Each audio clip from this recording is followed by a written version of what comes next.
नमस्कार विद्यार्थी मित्रांनो, मी अशोक पवार तुमचं स्वागत करतो सामान्य विज्ञानाच्या फास्ट ट्रॅक बॅचमध्ये। विद्यार्थी मित्रांनो, आता जो टॉपिक बघणार आहे त्या टॉपिकचं नाव आहे सजीवांचं वर्गीकरण। या टॉपिकवर संयुक्त पूर्व परीक्षेला तसेच राज्यसेवा पूर्व परीक्षेला हमखास प्रश्न विचारलं जातं। संयुक्त पूर्व परीक्षेला या टॉपिकवर 3 प्रश्न असतात, तर राज्यसेवा पूर्व परीक्षेला 1 किंवा 2 प्रश्न फिक्स असतो, तो म्हणजे सजीवांचं वर्गीकरण। ह्याच्यामध्ये आपल्याला डिटेल बघायचं आहे, द्विनाम पद्धत काय आहे, मोनेरा काय आहे, प्रोटिस्टा काय आहे, कवक, वनस्पती आणि प्राणी, हे पंचसृष्टी वर्गीकरण पद्धत बघायचं आहे। पण हे बघण्याच्या पहिले आपण सजीवांच्या वर्गीकरणाच्या संबंधित जे शास्त्रज्ञ आहेत, कळलं का, असे कोणते सायंटिस्ट आहेत की ज्यांनी सजीवांच्या वर्गीकरणाच्या संबंधित वेगवेगळे काय आहेत थेरीज सांगितलेले, ते आपण पहिल्यांदा बघून घेऊया। बघा, सजीवांच्या वर्गीकरणाच्या संबंधित पहिला शास्त्रज्ञ तो ॲरिस्टॉटल। इसवी पूर्व कालखंडामध्ये या शास्त्रज्ञाने पहिल्यांदा सजीवांचा अभ्यास करायला सुरुवात केली आणि सजीवांचा अभ्यास करायला यांनी सुरुवात केली, या कारणामुळे याला आपण जीवशास्त्राचा जनक म्हणतो। ह्याचा अभ्यास हा प्राणीशास्त्राच्या संबंधित झुकतं होतं आणि प्राण्यांच्या बाबतीत जास्तीत जास्त गोष्टी यांनी सांगितल्या, या कारणामुळे यांना आपण प्राणीशास्त्राचा पण जनक म्हणून ओळखलं जातं। फादर ऑफ झुलॉजी आणि फादर ऑफ बायोलॉजी म्हणून आपण ॲरिस्टॉटलला ओळखतो। ॲरिस्टॉटल यांनी सुरुवातीच्या काळामध्ये सजीवांचं वर्गीकरण 2 गटात केलं, एक प्राणी आणि दुसरं वनस्पती मित्रांनो। तर एवढी गोष्ट आपल्याला समजणं गरजेचं आहे। परंतु प्राण्यांचं वर्गीकरण करत असताना त्यांनी सांगितलं प्राण्यांचे पण 2 गट तयार होतात, एक लाल रक्त असणारा आणि लाल रक्त नसणारा, आणि वनस्पतींचे 3 गटात वर्गीकरण केलं। परंतु ॲरिस्टॉटलचं वर्गीकरण हा 100% परफेक्ट नव्हतं मित्रांनो। का? कारण वर्गीकरण जर करायचं असेल तर आपल्याला गुणधर्मांच्या आधारे करावं लागतं, सायंटिफिक त्याला रिझन सांगणं गरजेचं असतं। हे सगळे कारणं किंवा त्याला गुणधर्म ॲरिस्टॉटल याला देता आलं नाही, म्हणून त्याचं वर्गीकरण हे परफेक्टरित्या मानण्यात येत नाही। म्हणून त्यांनी वर्गीकरण काय केलं, किती केलं, हे डिटेल बघायची गरज नाही आहे मित्रांनो। त्यानंतर बघा, ॲरिस्टॉटल झाल्यानंतर त्याचाच विद्यार्थी थिओफ्रस्टिस हा त्याचा विद्यार्थी होता। ह्याचा अभ्यास हा वनस्पतीच्या संबंधित होतं, यानी बॉटनीच्या संबंधित होतं, आणि पहिल्यांदा यांनी बॉटनीचं डिस्क्रिप्शन केलं, म्हणून याला आपण काय रे वनस्पती शास्त्राचा जनक म्हणतो, यानी फादर ऑफ बॉटनी म्हणून ओळखलं जातं मित्रांनो। त्यानंतर बघा, टॉक्झॉनॉमीचा जनक म्हणतात याला, पण कोणतं, एन्शियंट प्लांट टॉक्झॉनॉमी, याचा जनक म्हणून आपण कोणाला ओळखतो माहिती आहे का, थिओफ्रस्टिसला ओळखतो। टॉक्झॉनॉमी म्हणजे काय, वर्गक म्हणतो आपण त्याला। जेव्हा सजीवांचा अभ्यास करायचा असतो तेव्हा त्याला वेगवेगळ्या गटामध्ये विभागले जातात, नंतर त्यांचं वर्गीकरण केलं जातं। ही संरचना मला सांगा त्या काळामध्ये थिओफ्रस्टिस यांनी सांगितली वनस्पतीच्या बाबतीत, म्हणून त्याला एन्शियंट प्लांट टॉक्झॉनॉमीचा जनक म्हणून ओळखलं जातं।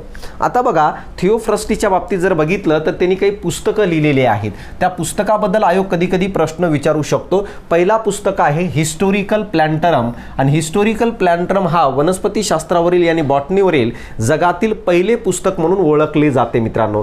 त्यानंतर जर बघितलं cause of plant and inquiry into plant, अशा प्रकारे 3 पुस्तकाचं लिखाण थिओफ्रस्टिस या महान शास्त्रज्ञांनी केलेले आहे, जो ॲरिस्टॉटलचा विद्यार्थी होता मित्रांनो।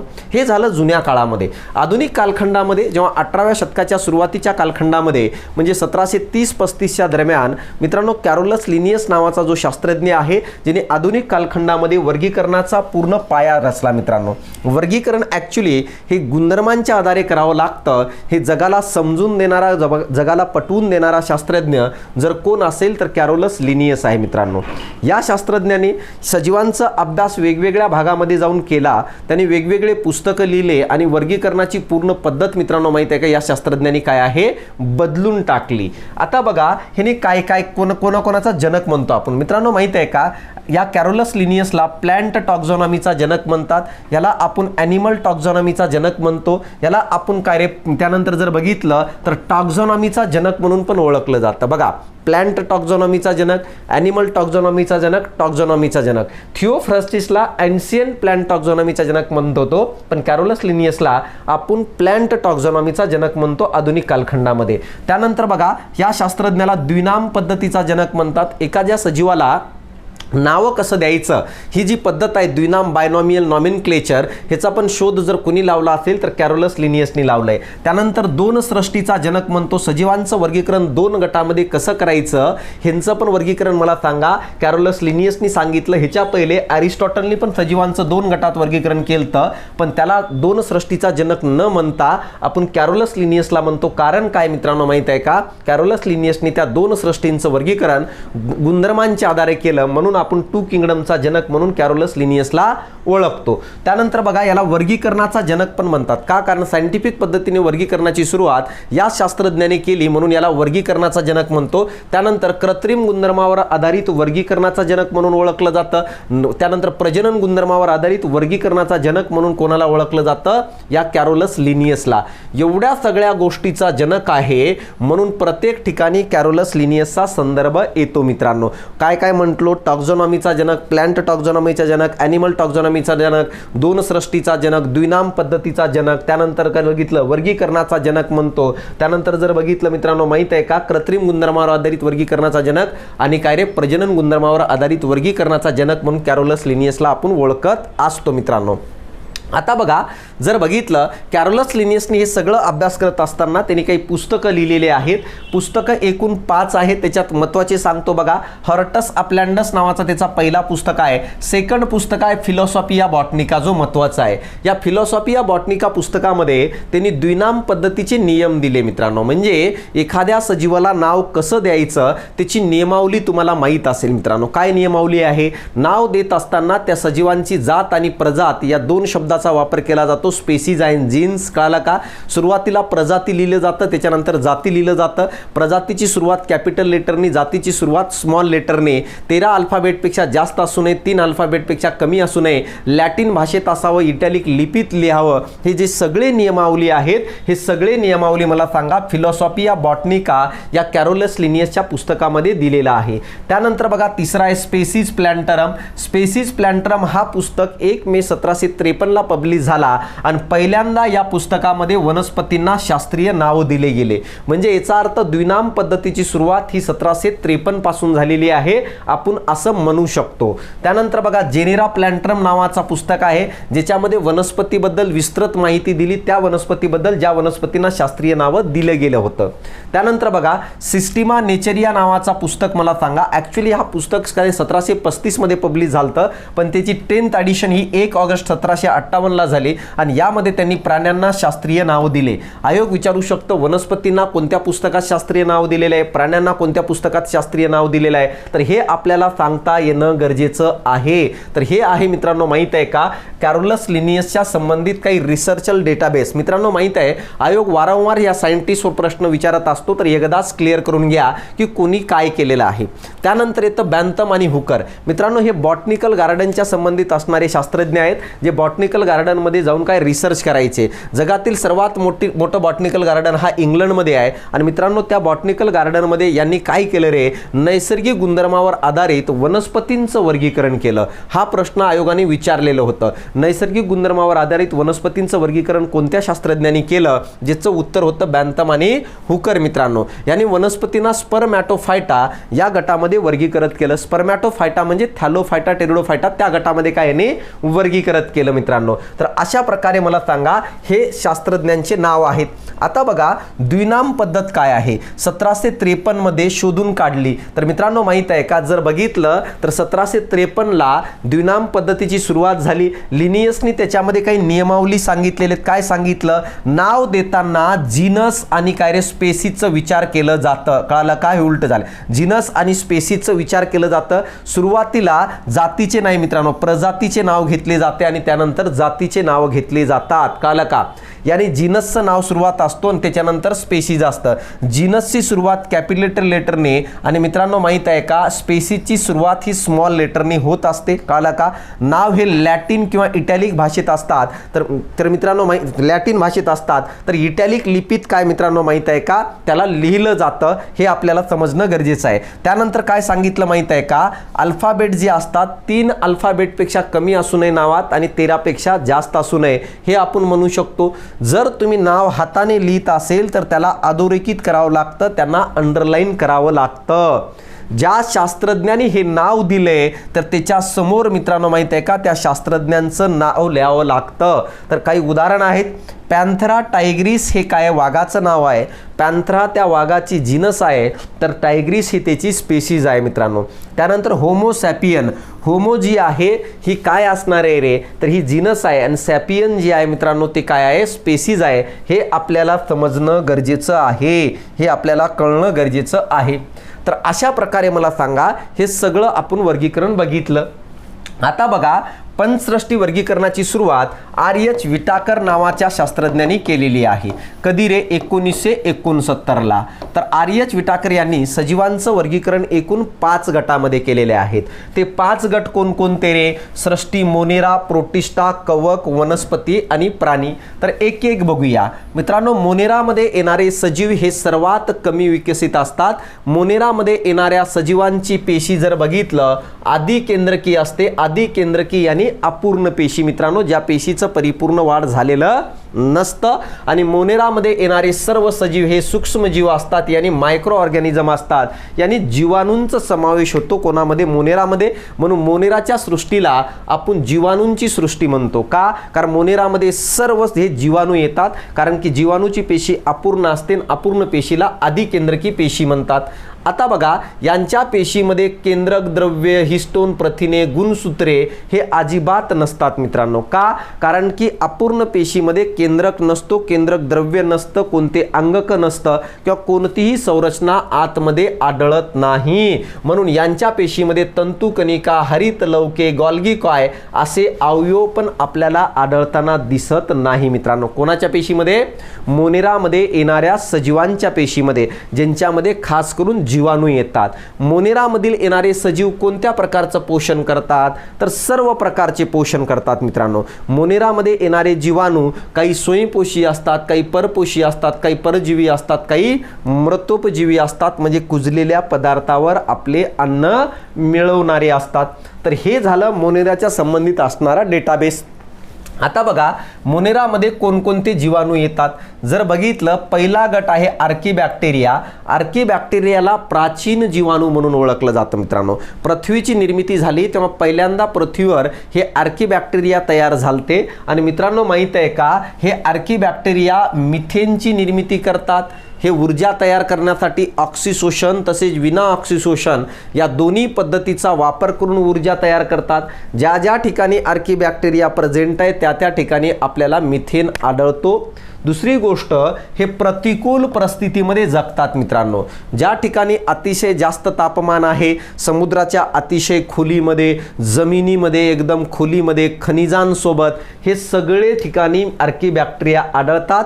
प्रतिकूल परिस्थितीमध्ये हे जीवन जगू शकतात, स्टेबल राहू शकतात.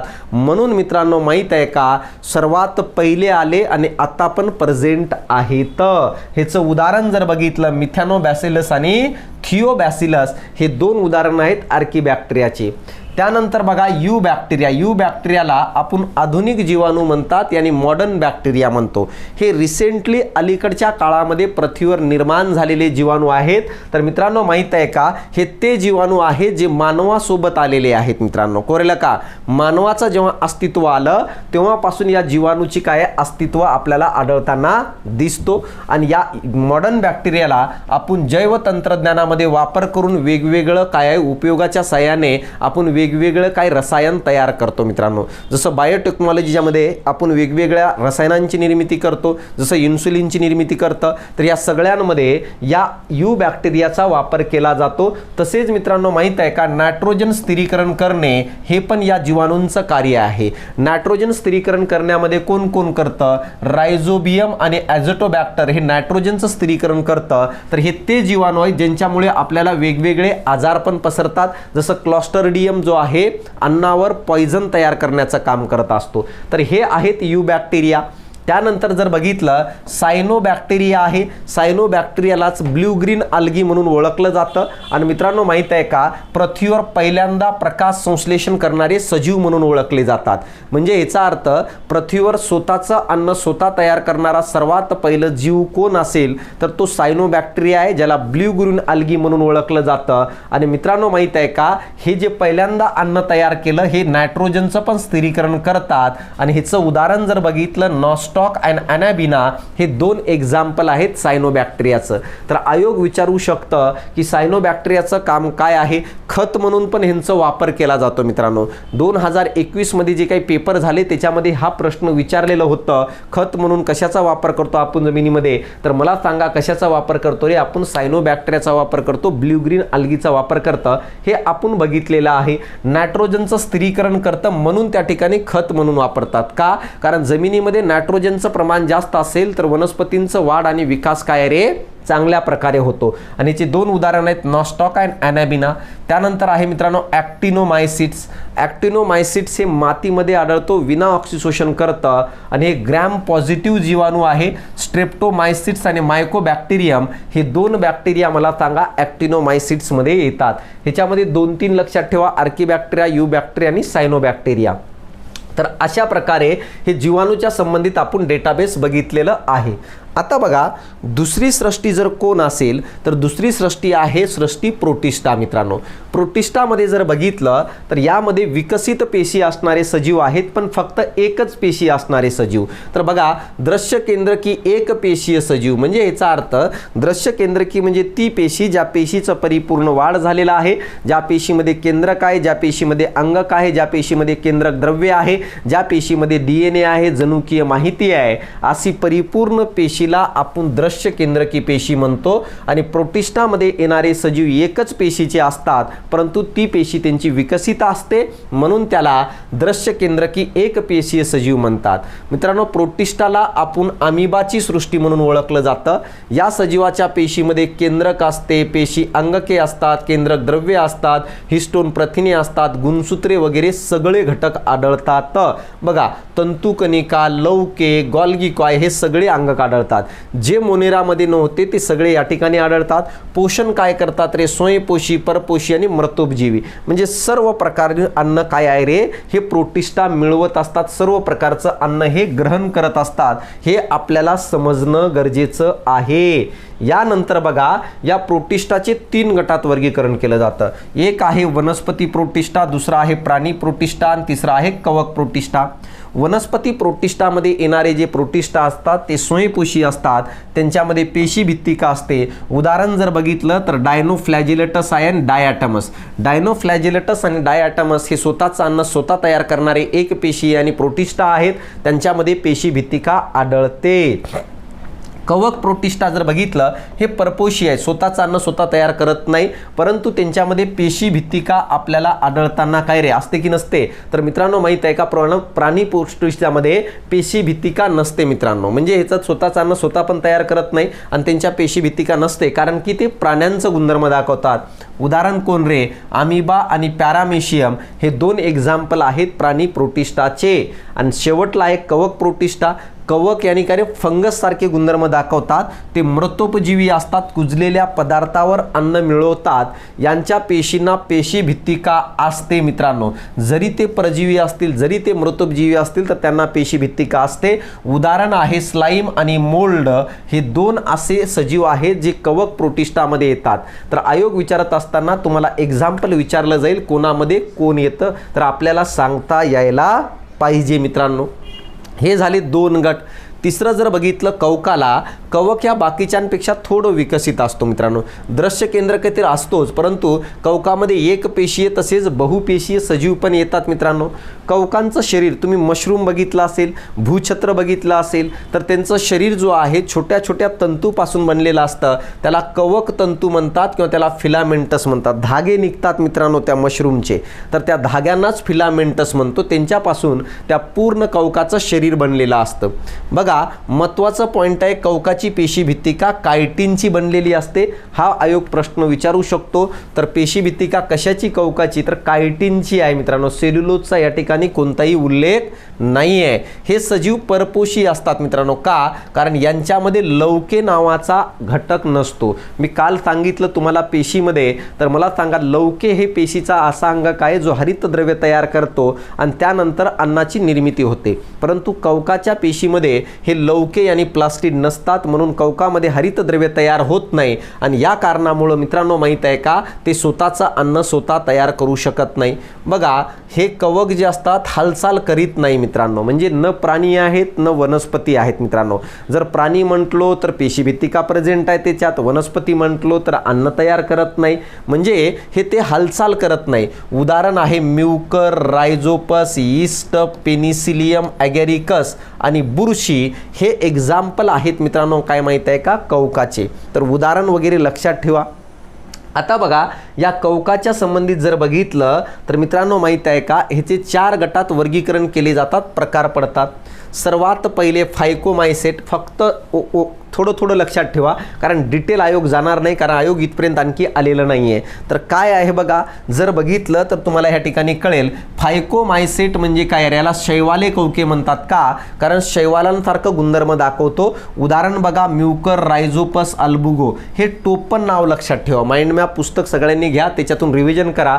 रायझोपसला ब्रेड मोल्ड म्हणतात, अल्बुगोला मस्टर्ड म्हणून ओळखलं जातं. तर आयोग हे टोपण नाव विचारतात. ब्रेड मोल्ड म्हणून कोणाला ओळखलं जातं, मस्टर्ड म्हणून कोणाला ओळखलं जातं. त्यानंतर बघा ॲस्कोमायसेट म्हणजे काय रे, यांना कोश म्हणतात, कोश कवके म्हणतात. का, कारण ॲस्कोमायसेटमध्ये कवक जर बघितलं तर त्यांच्या समोरच्या बाजूला अशी एक सॅक असते, थैली असते, म्हणून त्याला ॲस्कोमायसेट म्हणतात.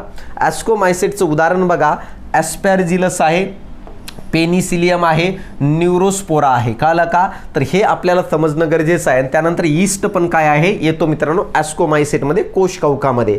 त्यानंतर बघा बॅसिडोमायसेटला छत्रकवके म्हणतात मित्रांनो. जो आपल्याकडे असतो भूछत्र मित्रांनो, पावसाळ्यामध्ये येतं. कळालं का, तर ते असणार आहे. ह्याच्यामध्ये ॲगेरिकस येतं, ॲगेरिकसलाच मशरूम म्हणतात.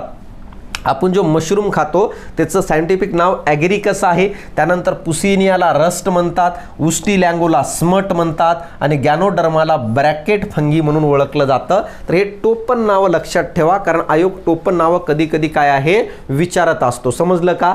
त्यानंतर बघा बॅसिडोमायसेट नंतर शेवटचा आहे ड्यूट्रोमायसेट. हा टेम्पररी गट आहे मित्रांनो, इनकम्प्लीट फंगी म्हणून ओळखलं जातं. ह्याला इनकम्प्लीट फंगी म्हणून ओळखलं जातं. कोणाला इनकम्प्लीट फंगी म्हणतो आपण, ड्यूटेरोमायसेटला. का, कारण हा परिपूर्ण गट नाही आहे मित्रांनो. ह्याच्यात फक्त अलैंगिक पद्धतीने प्रजनन होतं. वरच्या तिघांमध्ये लैंगिक तसेच अलैंगिक होतं मित्रांनो. आणि ह्याचं एक्झाम्पल अल्टरनारिया, कोलेटोट्रायकम आणि ट्रायटोखायफ्रॉन म्हणून ओळखलं जातं. तर हे सगळे जे आहेत कवकांचे प्रकार आहेत. ह्याच्यामध्ये फक्त कोणाला कोणत्या नावाने ओळखलं जातं, जसं उदाहरणार्थ फायकोमायसेटला काय शैवाल कवके, ॲस्कोमायसेटला कोश कवके, बॅसिडोमायसेटला छत्र कवके आणि ड्यूट्रोमायसेटला काय रे इनकम्प्लीट फंगी, अपूर्ण कवकांचा गट म्हणून ओळखलं जातं. हे आपल्याला समजणं गरजेचं आहे. आणि ह्याच्यामध्ये काही एक्झाम्पल लक्षात ठेवा, जसं या ठिकाणी पेनिसिलियम महत्त्वाचं आहे, या ठिकाणी ॲगेरिकस महत्त्वाचं आहे, मशरूम म्हणतो, या ठिकाणी रायझोपस महत्त्वाचं आहे. तर हे काही नेमके एक्झाम्पल ठेवणं, लक्षात ठेवणं गरजेचं आहे मित्रांनो. बघा यानंतर जर बघितलं याच कवकाच्या संबंधित एक पॉईंट आहे ज्याला लायकेन म्हणतो मित्रांनो. लायकेन म्हणजे काय रे, जेव्हा मित्रांनो माहीत आहे का, या ठिकाणी जर मी तुम्हाला सांगितलं तर समजेल, जेव्हा कवक आणि कळलं का रे, कवक आणि शैवाल यानी फंगस आणि अल्गी हे एकत्रित सहजीवन जगतात, एकत्र राहून जीवन जगतात, त्यांना आपण सहजीवी म्हणतो आणि या सहजीवीलाच लायकेन म्हणून ओळखलं जातं. तर मित्रांनो माहीत आहे का, कवक आणि शैवाल जेव्हा एकत्रित राहतात त्यांना आपण लायकेन म्हणतो. याला ड्युएल प्लॅन्ट म्हणून ओळखलं जातं मित्रांनो. कळलं का. आता बघा हे एकत्र का राहतात, कारण ह्यांची मजबुरी आहे मित्रांनो. हे एकमेकांना मदत करण्यासाठी हे काय करतात माहीत आहे का, एकत्र राहतात. हे आपल्याला समजणं गरजेचं आहे. आणि हे जेव्हा एकत्र राहतात मित्रांनो माहीत आहे का, ह्यांची वाढ खूप स्लो होते, खूप संत गतीने होते, पण जगण्याचा कालावधी जो आहे हा खूप जास्त असतो मित्रांनो. जगण्याचा कालावधी जर बघितलं हा खूप जास्त असतो. का, कारण की ते सोबत असल्यामुळे. आता बघा काय म्हणतो आपण, कवक आणि शैवाल हे एकत्र वाढल्यानेच काय होते रे, लायकेन तयार होते. एकत्र असेल तर त्यांना लायकेन म्हणतो. आता बघा एकत्र का असतात, जेव्हा एकत्र असतात असतात त्यावेळेस शैवालाचं कार्य अन्न तयार करणे असते. शैवाल अन्न तयार करून कवकांना देते, तर कवक त्या बदल्यात पाणी आणि क्षार शोषून काय करतो रे, शैवालांचं संरक्षण करतो. म्हणजे या दोघात डील झालेली असते. शैवाल कवकाला म्हणतं मी तुला अन्न बनवून देतं, त्या बदल्यात तू मला संरक्षण, पाणी आणि जमिनीतून क्षार दे, कारण की माझं एवढं विकास झालेलं नाही की ते मी घेऊ शकतं. म्हणून कवक काय करतं, जमिनीतून पाणी, क्षार, अन्न जो आहे, जमिनीतून पाणी, क्षार आणि काय संरक्षण हे कोणाला प्रोव्हाइड करतं, शैवालाला. शैवाल त्या बदलात कवकाला अन्न पुरवतं. म्हणून आपण काय म्हणतो रे, की त्यांना ड्युएल प्लॅन्ट म्हणतो, त्यांना लायकेन म्हणून ओळखलं जातं मित्रांनो. या लायकेनचे वेगवेगळे प्रकार पडतात. कवक जीवावरून जर बघितलं, ॲस्कोलायकेन, बॅसिडोलायकेन आणि ड्यूटेरोलायकेन. ॲस्कोलायकेनमध्ये ॲस्कोमायसेट कवक असतं, बॅसिडोलायकेनमध्ये बॅसिडोमायसेट कवक असतं आणि ड्यूट्रोलायकेनमध्ये ड्यूट्रोमायसेट कवक असतं. मित्रांनो, लायकेनमध्ये जो पहिलं बघितलं आपण फायकोमायसेट, हा फायकोमायसेट कवक लायकेनमध्ये कधीही सहभागी होत नाही मित्रांनो. हा कधी सहभागी होत नाही. कोण रे, फायकोमायसेट. तो म्हणतो मला शैवालांबद्दल शैवालासोबत राहायचं नाही, मी स्वतंत्र राहील मित्रांनो. त्यानंतर बघा, थॅलस संघटनेनुसार पण लायकेनचे प्रकार पडतात मित्रांनो. कसं दिसतंय त्यानुसार प्रकार पडतात. पहिला आहे क्रस्टोज लायकेन. क्रस्टोज लायकेन एका बाजूने चपटा असतं, यामध्ये ग्राफिस, लॅकॅनोरा आणि क्रेमॅटोमाचा समावेश होतो. त्यानंतर आहे फोलियज लायकेन, दोन्ही बाजूने चपटा असतं, यामध्ये कॉलेमा, पेल्टिग्रा आणि पारेमेलियाचा समावेश होतो. हा तोच पारेमेलिया आहे जो मसाल्यामध्ये आढळतो मित्रांनो. आपल्याला कळालं का, मसाल्यामध्ये काय हा पारेमेलिया काय आपल्याला आढळताना दिसतो. आणि त्यानंतर बघा, फ्रुटिकोज लायकेन, यांना झुडपे लायकेन म्हणतात मित्रांनो. कोरेला काय, यांना झुडपे लायकेन म्हणतात, कारण की झुडपांसारखी संरचना असते. ह्याच्यामध्ये क्लॅडोनिया, उस्निया आणि ॲलेक्टोशिया नावाचे काय येतं, हे सगळे घटक येतात. आयोग एवढ्या डीपपर्यंत आलेलं नाही आहे. वरती आतापर्यंत आयोगाने प्रश्न विचारले, पण येणाऱ्या काळामध्ये जर आलं तर आपल्याला सांगता यायला पाहिजे की काय आणि कशा प्रकारे आहे. अशा प्रकारे आपण मोनेरा बघितलं, प्रोटिस्टा बघितलं आणि कवक बघितलं मित्रांनो. कळतंय का. आता बघा यानंतर जर बघितलं तर आपल्याला वनस्पतींचं वर्गीकरण बघायचं आहे मित्रांनो. वनस्पतींचं वर्गीकरण बघत असताना या ठिकाणी मी तुम्हाला सांगतो, वनस्पतींचे दोन गटात वर्गीकरण केलं जातं.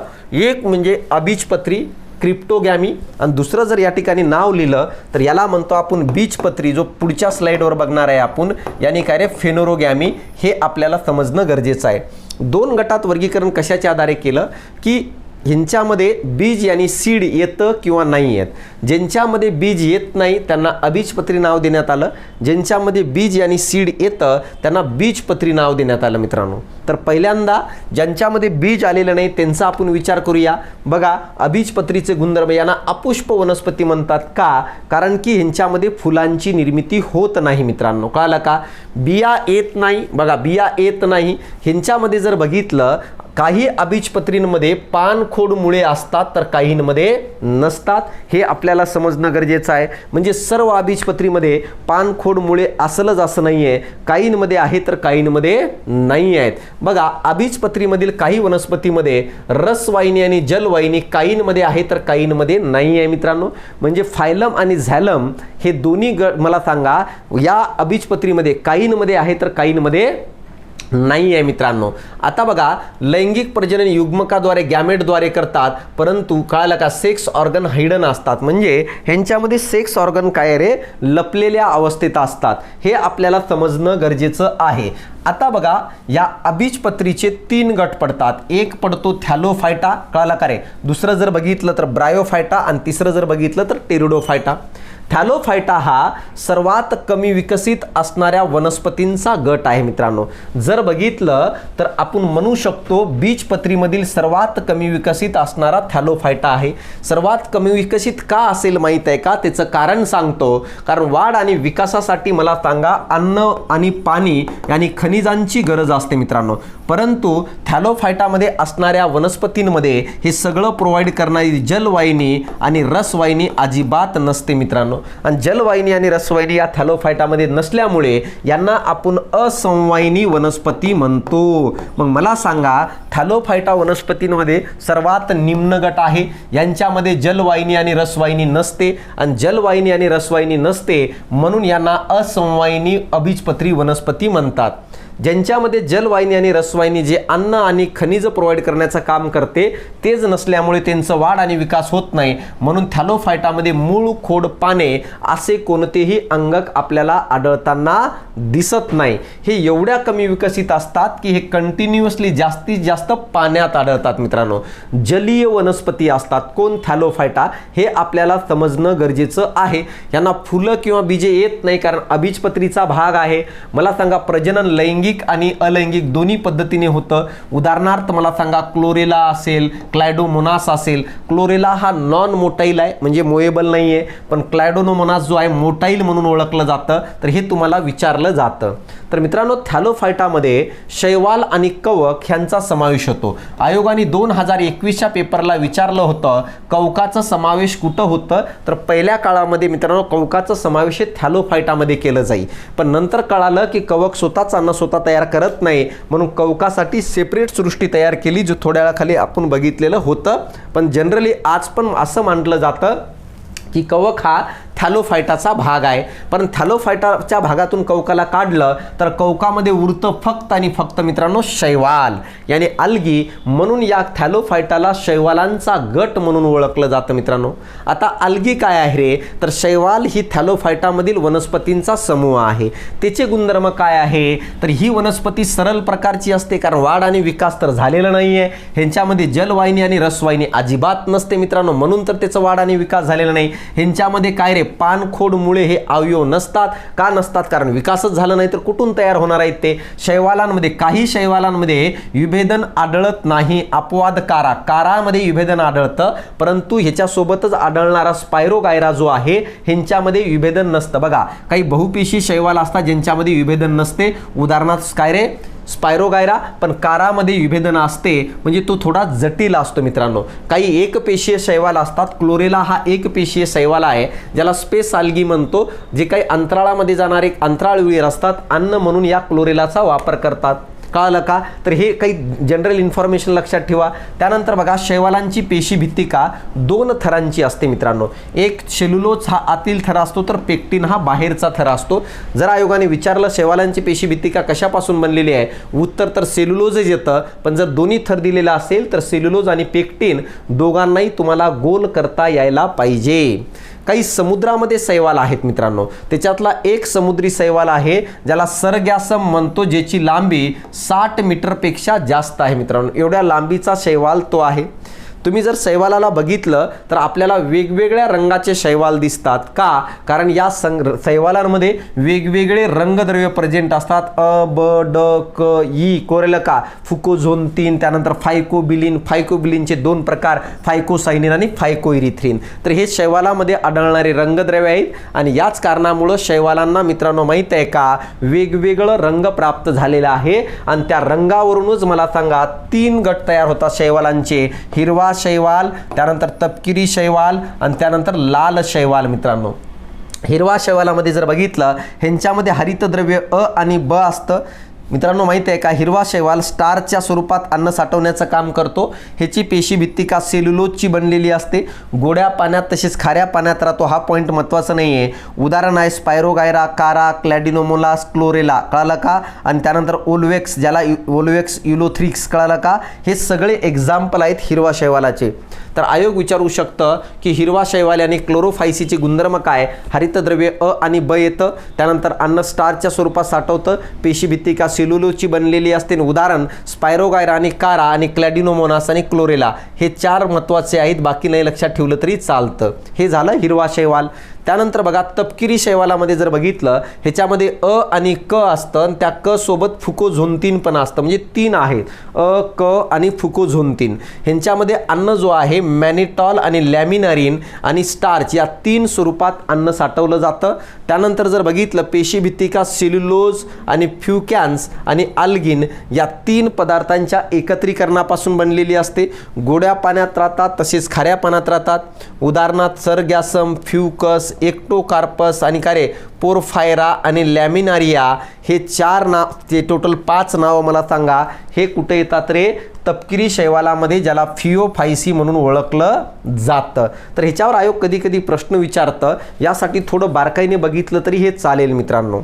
त्यानंतर बघा लाल शैवाल. लाल शैवाल जो आहे त्याच्यामध्ये ड असतं, ड सोबत फायकोइरिथ्रिन असतं मित्रांनो, हे आपल्याला समजणं गरजेचं आहे. आणि मित्रांनो माहीत आहे का, फ्लुरिडिन आणि स्टार्चच्या स्वरूपात अन्न साठवतं. पेशीभित्तिका सेल्युलोज, पेक्टिन आणि पॉलिसल्फेट या तिघांच्या एकत्रीकरणापासून बनलेली आहे. शैवाल गोड्या पाण्यात राहतात तसेच खाऱ्या पाण्यात राहतात. ऊती संवर्धनामध्ये याचा वापर केला जातो मित्रांनो, कळलं का. उदाहरणार्थ काय रे, पॉलिसिफोनिया एक्झाम्पल आहे, गॉलिडियम आहे, चोंड्रस आहे आणि ग्रासिलेरिया आहे. तर हे 4 एक्झाम्पल आहेत लाल शैवालांचे. तर हे 3 प्रकार झाले शैवालांचे रंगद्रव्यावरून. ह्याच्या व्यतिरिक्त पिवळा हरित शैवाल आहे ज्याला झॅन्थोफायसी म्हणतात. यांच्यामध्ये हरितद्रव्य अ आणि क किंवा ई असतं आणि बीटा कॅरोटीन असतो मित्रांनो. एक्झाम्पल आहे फ्लॅजिलेटस. सायनोबॅक्टेरिया ऑलरेडी बघितलं, मी तुम्हाला म्हटलं ब्ल्यू ग्रीन अल्गीला जीवाणूत ठेवलो कारण की त्याची पेशी अपूर्ण आहे, परंतु तरी पण या ठिकाणी घेऊया, याला सायनोफायटा म्हणतात. सायनोबॅक्टेरियाला सायनोफायटा म्हणतात. यांच्यामध्ये हरितद्रव्य ब असतो आणि फायकोसायनिन असतं. हे नायट्रोजन स्थिरीकरण करण्याचं काम करतं ब्ल्यू ग्रीन अल्गी. याला नॉस्टॉक अँड अॅनाबिना ह्यांचे एक्झाम्पल आहेत. तर अशा प्रकारे हे टोटल डेटाबेस बघितलं आपण थॅलोफायटाच्या संबंधित, कळलं का, ज्याच्यामध्ये शैवाल येतं. यानंतर बघा जर बघितलं तर आपण आता काय बघणार आहे रे, अबीजपत्रीमध्ये जर बघितलं, अबीजपत्रीमध्ये दुसरा गट आहे ब्रायोफायटा. थॅलोफायटापेक्षा थोडं विकास झालेला. ब्रायोफायटाच्या वनस्पती, समजा हा थॅलोफायटा असेल तर हा थोडा विकास झालेला ब्रायोफायटा आणि त्याच्यापेक्षा जास्त विकास झालेला टेरिडोफायटा. तर हा थॅलोफायटा, हा ब्रायोफायटा आणि हा टेरिडोफायटा, कळलं का रे, टेरिडोफायटा. तर बघा ब्रायोफायटाचा विकास थोडं का झालाय त्याचं कारण सांगतो. बघा मित्रांनो माहित आहे का, ब्रायोफायटामध्ये पण जलवाहिनी आणि रसवाहिनी नसते म्हणून त्यांना पण आपण असंवाहिनी वनस्पती म्हणतो. परंतु ब्रायोफायटामध्ये जलवाहिनी आणि रसवाहिनीचं कार्य करणारा एक अवयव तयार झालेला असतो ज्याला मुलाब किंवा रिझॉइड्स म्हणून ओळखलं जातं मित्रांनो. हा जो मुलाब आहे, हा जो रिझॉइड्स आहे, कळलं का, तो जमिनीतून पाणी शोषण्याचं काम करतो, वॉटर ऑब्सॉर्ब करण्याचं काम करतो. हे आपल्याला कळणं गरजेचं आहे. जे जमिनीतून जलवाहिनी पाणी आणि वॉटर ऑब्सॉर्ब करण्याचं काम करते त्या जागेवर ब्रायोफायटामध्ये मुलाब नावाचा एक छोटासा घटक तयार झालेला असतो. तो जमिनीतून पाणी वनस्पतींना देतो. म्हणून ब्रायोफायटातील वनस्पतींचं थोडं वाढ आणि विकास थॅलोफायटाच्या तुलनेत झालेला आहे. परंतु एवढेही विकास झालं नाही की त्यांच्यामध्ये मूळ खोड पाने तयार होतील. म्हणून या वनस्पतींमध्ये पण मूळ खोड पाने आढळत नाही, परंतु पाण्यातून बाहेर असतात ह्या वनस्पती. का? कारण ह्यांच्यामध्ये मुलाब प्रेझेंट असतो जो जमिनीतून पाणी देण्याचं काम करतं. म्हणून या बाह्य पाण्यावर अवलंबून असतात. म्हणून ब्रायोफायटाला उभयचर वनस्पतींचा गट म्हणून ओळखलं जातं. ॲम्फिबियन्स प्लांट म्हणून ब्रायोफायटाला ओळखलं जातं. आता बघा हे काय करत असेल जर बघितलं, ह्यांच्यामध्ये जातींची संख्या, स्पेसीज काय म्हणतो आपण, जीनसची संख्या, ह्यांच्यामध्ये जीनसची संख्या जर बघितलं तर 960 आणि स्पेसीजची संख्या जर बघितलं तर 25,000 असते ब्रायोफायटामध्ये. तर हे आहे ऑथेंटिक. आता बघा या ब्रायोफायटाचे 2 गटात वर्गीकरण केले जातात. कसं काय, तर मुलाब कसा प्रेझेंट आहे. काहींमध्ये एकपेशी आहे तर काहींमध्ये बहुपेशी आहे. ज्या गटामध्ये मुलाब एकपेशी आहे त्याला हिपॅटिस म्हणतात. एकपेशीय मुलाब म्हणल्यावर जमिनीतून कमी पाणी आणि क्षार देईल. बहुपेशीय मुलाब म्हणल्यावर जमिनीतून जास्त पाणी आणि क्षार देईल. म्हणून मित्रांनो माहित आहे का, हिपॅटिसमध्ये जर बघितलं ह्यांचं शरीर चपटे असतं, जास्त विभेदन आढळत नाही. का? कारण विकास झालेला नाहीये. म्हणून ब्रायोफायटातील कमी विकसित गट म्हणतात. वाढ व विकास या मसायपेक्षा कमी असतं. का कमी असतं? कारण ह्यांच्यामध्ये मुलाब हा एकपेशीय असतो मित्रांनो. म्हणून पाणी आणि क्षार कमी भेटतं. हिपॅटिस जो आहे हा थॅलोफायटाला जोडण्याचं काम करतो कारण कमी विकसित आहे म्हणजे थॅलोफायटा सारखा आहे. जर बघितलं ओलसर आणि दमट सावलीत काय रे, हे हिपॅटिस वाढतात. हे आपल्याला समजणं गरजेचं आहे. त्यानंतर बघा प्रजनन लैंगिक तसेच अलैंगिक पद्धतीने होते. उदाहरण लक्षात ठेवा, लिव्हर वर्टसमध्ये रिक्सिया आणि मर्केन्सिया येतो तर हॉर्न वर्टसमध्ये अँथोसिरॉस येतं. तर हे ब्रायोफायटातील हिपॅटिसचे भाग आहेत, हिपॅटिसचे उदाहरण आहेत. मसाय म्हणजे हे हिपॅटिसपेक्षा विकसित आहे. का? कारण त्यांच्यामध्ये मुलाब जो आहे हा बहुपेशीय आहे मित्रांनो. म्हणून ह्यांच्यामध्ये वनस्पतींचं शरीर चपटे, हिरवे आणि तंतुमय अशा शाखा फुटलेल्या अवस्थेत दिसतात. यांच्यामध्ये विभेदन आढळतो मित्रांनो. कळलं का? ब्रायोफायटातील विकसित गट आहे, कळलं का, आणि या हिपॅटिसपेक्षा जास्त विकसित असणार आहे. समजून राहिलं का? हे आपल्याला पॉइंट्स कळणं गरजेचं आहे. ह्यांच्यामध्ये एक्झाम्पल येतं मॉस, मॉसमध्ये फ्युनारिया, पॉलिट्रायकस आणि सरगॅथम मध्ये. कळलं का? आता बघा बघा सर्गॅसमच म्हणतो, स्पॅगनम येतं. आता मला सांगा, आयोगाने प्रश्न विचारलं होतं की ब्रायोफायटाचे कोणत्या दोन गटात वर्गीकरण केलं जातं, एक हिपॅटिस आणि दुसरं मसाय. भविष्यात विचारू शकते हिपॅटिसचं गुणधर्म काय आणि मसाईचं गुणधर्म काय, तर हे आपल्याला समजणं गरजेचं आहे, हे आपल्याला कळणं गरजेचं आहे. आणि शेवटचं गट आहे अबीजपत्रीचं, ज्याला टेरिडोफायटा म्हणतात मित्रांनो. कोरेला का ज्याला काय म्हणतो रे, टेरिडोफायटा म्हणून ओळखलं जातं. जर बघितलं मित्रांनो, माहीत आहे का, पृथ्वीवरील पहिल्या संवाहिनी वनस्पतींचा गट आहे. टेरिडोफायटा त्या वनस्पती आहेत की ज्यांच्यामध्ये पहिल्यांदा जलवाहिनी आणि रसवाहिनी तयार झाल्या, म्हणून त्याला पृथ्वीवरील पहिल्या संवाहिनी वनस्पतींचा गट म्हणतात. ह्यांच्यामध्ये जलवाहिनी आणि रसवाहिनी असते, म्हणून यांना संवाहिनींचा गट म्हणून ओळखलं जातं. आता जलवाहिनी आणि रसवाहिनी असल्यामुळे ह्यांचा वाढ आणि विकास होतो, म्हणून टेरिडोफायटा वनस्पतींना खोड, पाने, मुळे हे अंगके तयार झालेले असतात किंवा हे अंगके असतात. ही गोष्ट आपल्याला समजणं गरजेचं आहे. टेरिडोफायटामध्ये जलवाहिनी आणि रसवाहिनी असल्यामुळे थॅलोफायटा आणि ब्रायोफायटापेक्षा हे जास्त विकसित असतात मित्रांनो. का? कारण जलवाहिनी आणि रसवाहिनी त्यांच्यामध्ये प्रेझेंट असते मित्रांनो. बघा, यांच्यामध्ये जीनसची संख्या 400 तर स्पेसीची संख्या ही 1100 प्रेझेंट असते. या वनस्पती वार्षिकी तसेच बहुवार्षिकी असतात. काही वनस्पती एका वर्षाच्या कालावधीसाठी आणि काही वनस्पती अनेक वर्षाच्या कालावधीसाठी असतात. आता बघा, काही टेरिडोफायटा सावलीत वाढतात, दमट जागेत वाढतात. त्याचं उदाहरण आहे नेचे. आयोग विचारू शकतं सावलीत आणि दमट जागेत वाढणारा टेरिडोफायटा कोणता, तर उत्तरल्या नेचे. पाण्यामध्ये वाढणारे आहेत, ज्याची दोन नाव आहेत, अझुला आणि मर्सेलिया. उदाहरणार्थ जर बघितलं, सेलाजेनेला आणि नेफ्रेलिटिस हे काय आहेत, टेरिडोफायटाचे एक्झाम्पल आहेत. हे आपल्याला समजणं गरजेचं आहे मित्रांनो. तर अशा प्रकारे मला सांगा, हे टेरिडोफायटाची जनरल इन्फॉर्मेशन आहे. या टेरिडोफायटाचे 3 गटात वर्गीकरण केले जातं. एक लायकोपोडिनी, दुसरं इक्विसेटिनी, तिसरं फिलिसिनी. लायकोपोडिनीमध्ये येणारे गुणधर्म जे आहे टेरिडोफायटा, ते नेचेसारखे गुणधर्म दाखवतात, म्हणून त्याला लायकोपोडिनी म्हणतो. आपण काय म्हणतो, लायकोपोडियम म्हणतं. लायकोपोडियम म्हणजे ते टेरिडोफायटा जे नेचेसारखे गुणधर्म दाखवतात. इक्विसेटिनी म्हणजे ते टेरिडोफायटा जे काय रे, नेचेसारखे दिसतात मित्रांनो. आणि हा एमपी फिलिसिनी हा टेरिडोफायटामधील सर्वात मोठा गट आहे आणि या फिलिसिनीमध्येच नेचे येतो, म्हणून फिलिसिनीला नेचेचा गट म्हणून ओळखलं जातं. हे आपल्याला समजणं गरजेचं आहे. अशा प्रकारे मला सांगा, हे अबीजपत्रीचे 3 गट बघितलं, थॅलोफायटा, ब्रायोफायटा आणि टेरिडोफायटा. आता बघा, बीजपत्री काय आहे रे, कळलं का? फॅनेरोगामी काय आहे, ज्यांच्यामध्ये हे विकसित असणाऱ्या वनस्पतींचा समूह आहे, ज्यांच्यामध्ये फुले आणि बीजे असतात, यांना पुष्प वनस्पती म्हणतात मित्रांनो. कळलं का? ज्यांच्यामध्ये फुले आणि बीजे असतात यांना पुष्प वनस्पती म्हणतात. रसवाहिनी तसेच जलवाहिनी ह्यांच्यामध्ये प्रेझेंट असते. हे आपल्याला समजणं गरजेचं आहे मित्रांनो. आता बघा, जर बघितलं बीजपत्रीचे 2 गटात वर्गीकरण, अनावृत्त बीजी आणि आवृत्त बीजी या 2 गटामध्ये वर्गीकरण केले जातात. विकसित आहे, ह्यांच्यामध्ये बीज तयार झालेले आहेत, सीड आहेत, पण बीजला आवरण आहे किंवा नाही आहे, सीडला आवरण आहे किंवा नाही आहे, यानुसार प्रकार पडलेले आहेत. पहिला आहे अनावृत्त बीजी. असे बीजपत्री की ज्यांच्या बीजला आवरण नसतं त्यांना अनावृत्त बीजी म्हणतात मित्रांनो. कळलं का? जर बघितलं, सर्वात उंच अनावृत्त बीजी कोणती, तर सिकोवा नावाची आहे, ज्याची उंची 366 फीट आहे मित्रांनो. सर्वात लहान, याला कॅलिफोर्नियाचा किनारा पण म्हणतात सिकोवाला. सर्वात लहान अनावृत्त बीजी जर बघितलं तर झेमिया पायजेमिया आहे मित्रांनो. कळलं का? जी सर्वात लहान अनावृत्त बीजी आहे. ह्यांच्यामध्ये जीनसची संख्या 70 तर स्पेसीची संख्या 1000च्या जवळपास असते मित्रांनो.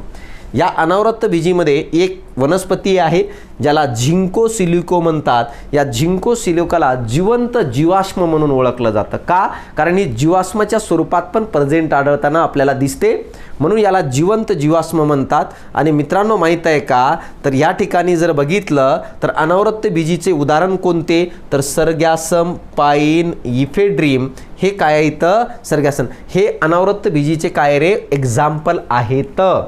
आता आवृतबीजी ही सर्वात विकसित असणाऱ्या वनस्पतींचा गट आहे मित्रांनो. ह्यांच्यामध्ये जो बीज आहे त्या बियांना परफेक्ट रीतीवरतून आवरण तयार झालेलं आहे. सर्वात विकसित वनस्पतीचा गट आहे. सर्वात मोठी आवृतबीजी आणि अँजिओस्पर्म यूकॅलिप्टस आहे, ज्याची 100 मीटर उंची आहे. आणि सर्वात लहान आवृतबीजी ज्याला वोल्फिया म्हणतात 1 मिलीमीटर आहे. तर वोल्फियाचा फूल पण सर्वात लहान असतो मित्रांनो. तर वोल्फिया जी आहे ह्याच्यावर आयोगाने प्रश्न विचारले, तर बाकीच्यावर विचारू शकतो. सर्वात मोठी अनावृतबीजी, सर्वात लहान अनावृतबीजी, सर्वात मोठी आवृतबीजी, सर्वात लहान आवृतबीजी.